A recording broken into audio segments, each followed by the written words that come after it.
yung Mount Sodom. Familiar kayo? Yes. Hindi masyado. Ako hindi. Maganda po dito sa Mount Sodom. First time. No? Sa mga first timer. Ako first time ko rin. First time. Ako sakay tayo, maliligaw tayo. So, ano ba history ng Sodom? So, siguro dito na natin ikwento yung Sodora. Mount Sodom, no? Yung Mount Sodom at Gomorrah. Okay. Baka malala na sa title. Pero mas maganda po kung makita natin yung pillar ng asin. Pillar ng asawa dito po sa lugar ng Mount Sodom. Kung bakit nga ba may pillar, bakit ano nangyari doon sa Sodom at Gomorrah, alamin natin mo.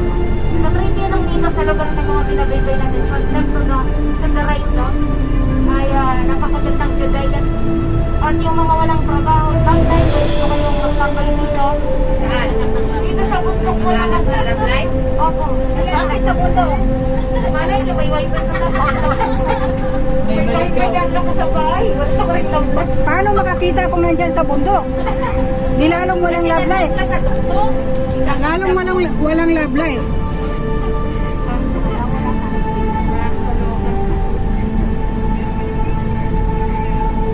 So, tingnan nyo po yung magandang creation ng Diyos dito sa lugar po ng Dead Sea. Daisy pa rin ba to? Yes, it's Dead Sea. Diba? So, malawak ang Dead Sea. Malawak pala eh. Pero anong pinag-propose ang bansang Israel na ito pong Dead Sea, itong water niya ay pwede gawing fresh water para inuwi. Meron silang sanitation process or ang desalination process na tinatawag na pwedeng mag-inuwi yung tubig. Basta mag-undergo desalination process na tinatawag. Pero basically sa Bible, sa Book of Ezekiel,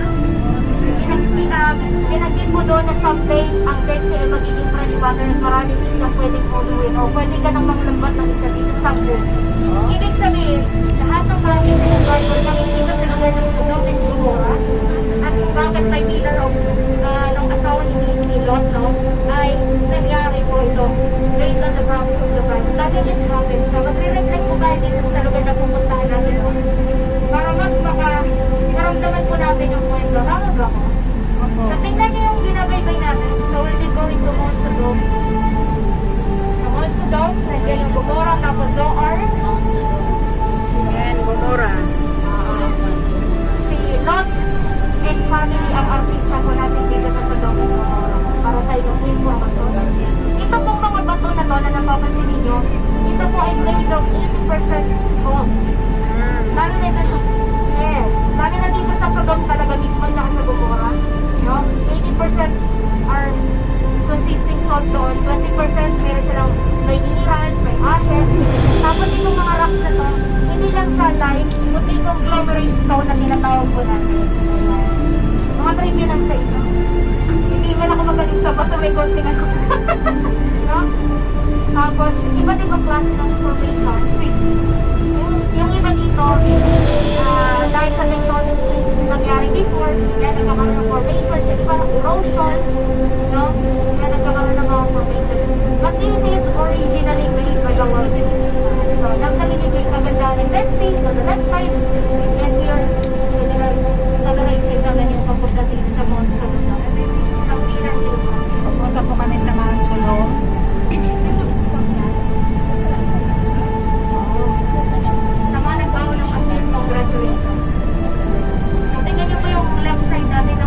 Right side no, ang ganda na po. No, this is original made by the Lord Jesus Christ. Hindi po kayang gawin ng human ito. Kasi kung human, it will take years and wala nga. Million years, no?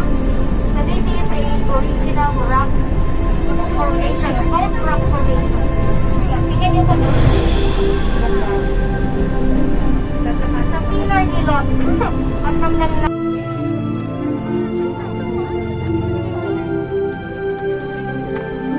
lapit po kayo para marinig niyo ako. Kasi hindi niyo po maintindihan ng kwento pag gano'n. Hindi pa naman mainit, diba?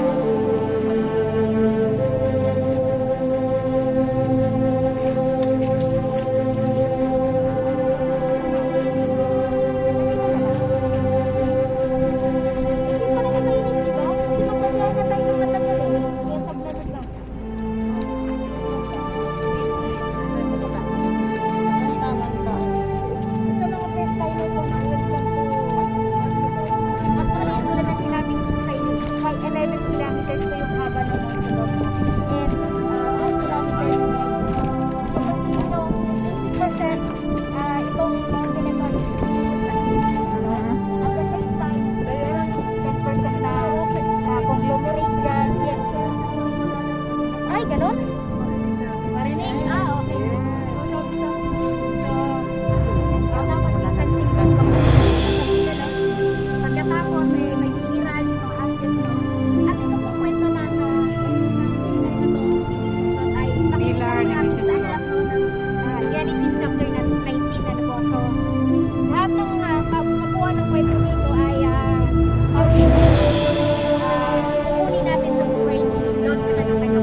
Opo. Doon po sa Hebron.